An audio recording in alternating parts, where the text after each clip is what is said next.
तर आम्ही ही यमुना नदी पार करून आमच्या हॉटेलवर चाललो आहे। खूप बघायला सुंदर वाटतंय, रात्रीचे लाइटिंग वगैरे एवढी सुंदर केली आहे इकडे आणि इतनाच दिसतंय किती व्यवस्था छान सगळी केली असणार आहे तिकडे। तर खरंच खूपच मस्त आनंद उपभोगतोय आम्ही हे जाताना आणि वरून ट्रेन वगैरे जात आहेत, तर इतकं भारी वाटतंय, तुम्ही बघू शकाल। रस्ता निमुळता असल्यामुळे आम्ही खाली उतरून काहीच फोटोशूट करू शकत नव्हतो, त्याबद्दल सॉरी। आम्ही तुम्हाला हे नाही दाखवू शकणार, फक्त लांबना बघा काय ती लाइटिंग, कारण की शक्यच नाहीये खाली उतरणं। हाय, गुड मॉर्निंग। आम्ही आता निघालोय स्नानाला, मेन स्नान करायचं आहे त्याच्यासाठी आम्ही आता निघालोय आणि खूप गर्दी आतमध्ये वाढत चालली आहे वगैरे, बरंच आहे काय काय, बट आम्हाला असं वाटतंय की आम्ही इझिली करू, कारण आत्तापर्यंतचा अनुभव बघता आम्हाला खूप सगळं छान इझिली प्राप्त झालं, त्याच्यामुळे पुढेही मिळेल अशी आशा करतो। चला तर मग गंगा घाट स्नान करणे। तर आता आम्ही आमची लाल परी हॉटेललाच पार्क करून ठेवले आणि आम्ही चालत चालत निघालोय। तर आमच्या नशिबाने आम्हाला अगदी 800 मीटरवर हॉटेल मिळालं होतं आणि आता आम्ही इथून चालत चालत पुढे ऑलमोस्ट 3-4 किलोमीटर आतमध्ये गंगा जो घाट आहे तिकडे जायचं आहे। साधारण सकाळी 5:30 पावणे 6ला निघाल्यामुळे इथे सूर्यास्त होताना दिसतोय आणि बघू शकताय माणसांचं लोंढाच्या लोंढा अगदी दिसत आहेत, म्हणजे जिथे बघाल तिकडे फक्त माणसंच माणसं होती। पहिली गोष्ट आवर्जून सांगेन, इथे येणाऱ्या भाविकांनी अजिबात अंगावर सोनं नाणं घालून येऊ नये। दुसरी गोष्ट, आपण जेवणाच्या गोष्टी आपल्याजवळ ठेवाव्यात, कारण इथे लंगर वगैरे असतात, पण भरपूर गर्दी असल्यामुळे आपल्याला काय खायला मिळेल काय नाही याची व्यवस्था आपल्यालाच करायला हवी आहे। म्हणून शक्यतो हायजीन मेंटेन करण्यासाठी वगैरे तुम्ही तुमचं अन्नधान्य जे वॉटेवर असेल तुमच्याबरोबर ते घेऊन मगच बरोबर। काही महत्त्वाच्या टिप देईन त्या नक्की तुम्ही फॉलो करा, तर तुम्ही खूप इझिली दर्शन करू शकाल। पायामध्ये शूज नक्की घाला, म्हणजे चालून चालून येणारा थकवा येणार नाही। रिलीफ स्प्रे आणि पेन किलर्स नक्की जवळ ठेवा, कारण कदाचित खूप चालल्याने पाय वगैरे दुखावू शकतात, पण आनंद घेत चाललं तर खरंच काहीच वाटत नाही।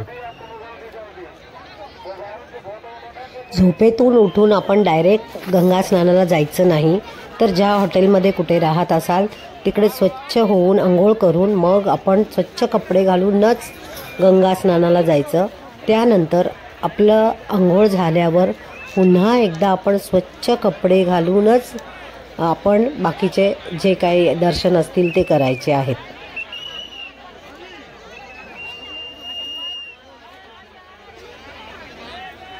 नदीपात्रात पाय बुडवण्याआधी आपण नदीपात्राला नमस्कार करावा, उजवा पाय आत टाकून मगच गंगेमध्ये उतरावं।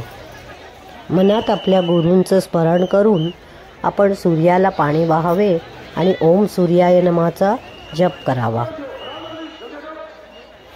आणि आता आपण मस्त डुबकी मारून घ्यावी। खरं सांगते, इतकी मनाला शांतता मिळते ना त्या क्षणाला, की आपण खरंच सर्व भरून पावल्यासारखं वाटतं। आमचं स्नान झालं, चेंज करून झालं आणि आम्ही थोडंसं पुढे आल्यावर आम्हाला एका व्यक्तीने कपाळाला चंदन लावून दिलं। आता इकडे मजा म्हणजे ही लोक आपल्याला चंदन वगैरे लावायला काही पैसे मागत नाही, जर आपण काही त्यांना दिलं तर ते घेतात। अगदी पैसे नसेल तर विचारणार पण नाही पैसे द्या म्हणून। खरंच मला ह्या बाबतीत त्यांचं खूप कौतुक वाटलं, एकानी कधी आम्हाला पैसे विचारले नाही। अशा प्रकारे चंदन लावून झाल्यावर मग आम्ही थोडंसं फोटो सेशनही केलं।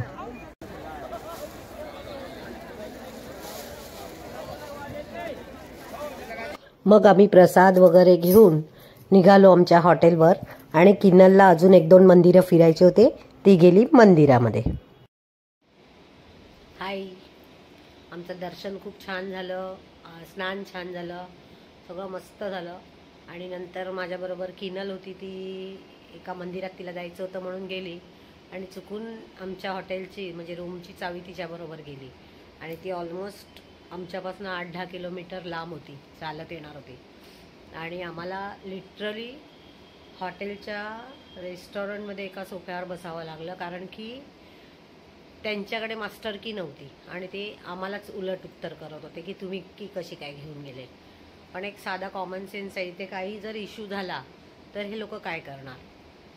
तर हॉटेलच्या बाबतीत आम्हाला थोडासा वाईट अनुभव आला, त्यामुळे झोप झाली नाही. माझे डोळे दिसतच असतील, प्रचंड झोप आली आहे. पण आता जायचं आहे वाराणसीला. वाराणसीला एकदा गेलो की मग आमचा विचार आहे संध्याकाळची आरती घ्यायची, पण माहीत नाही काय होईल.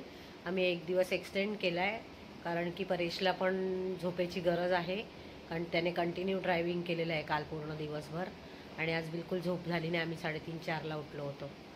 चला तर मग आता आपण वाराणसीला जाऊया. जाताना मी रस्त्यात थोडे बहुत करेनच. तर आता आम्ही निघालोय वाराणसी म्हणजे बनारसच्या दिशेने. तर ज्या रस्त्याला 2 ते 2.5 तास लागणार, तिथे आम्हाला वाटत नाही आम्ही 2 ते 3 तासात पोहोचणार. आम्हाला कमीत कमी 6-7 तास लागतील, कारण की रस्त्याला इतकं ट्रॅफिक आणि इतकं पब्लिक आहे. त्यातनं वाट काढून निघता निघता खूप उशीर होणार आहे. अजून आम्ही जेवलो नाही आहे. दुपारचे ऑलमोस्ट 4-4:30 होऊन गेलेत आणि आम्ही निघालो आहे बनारसच्या दिशेने. तर तुम्हाला काहीही प्रॉब्लेम्स असतील, कोणाचे नंबर्स हवे असतील, तिकडचे भटजी म्हणा, हॉटेल्स म्हणा, काहीही प्रॉब्लेम आले तर तुम्ही मला कमेंट बॉक्समध्ये सांगा. मी तुम्हाला सगळ्याची उत्तरं देईन. पण कृपा करून सगळी माहिती गोळा केल्याशिवाय बिलकुल प्रयागराजला जाऊ नका, ही मी तुम्हाला विनंती करेन. आणि मी काही टिप्स दिल्या त्या फॉलो करा. बघा, खूप इझी आहे, छान आहे. अनुभव तर घ्यायलाच हवा आहे, पण स्वतःची काळजी पण नक्की घ्यायला हवी आहे. तर मानसीज कुकिंग स्टोरीला नक्की लाईक, शेअर, सबस्क्राईब करा आणि हा आजचा पार्ट कसा वाटला सांगायला विसरू नका. धन्यवाद.